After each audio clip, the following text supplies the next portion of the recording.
So, ayan guys, galing na naman kami sa doktor. Binigyan na naman ako ng sangkaterbang gamot. Ayan. Para sa lagnat, para sa sakit ng ulo. Anong tawag nito? Antibiotics, muscle relax, at saka para sa flu, cold. Ayan, parang ganon. Yan. Waiting ako dito. Si amo bumili ng pagkain banda dun sa dulo. Dito na lang siya pumarada. Ayan siya, nag-iintay. Doon.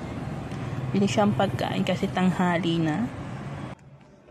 So, ayan guys. Waiting ako dito sa loob ng car.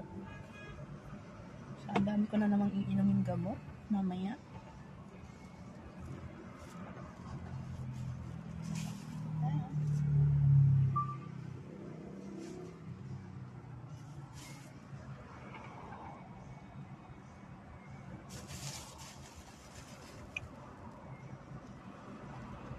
Bumibili siya ng aming lunch.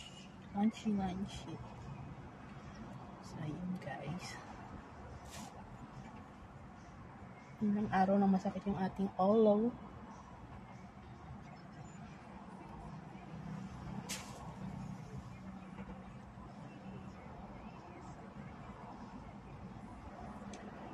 Waiting.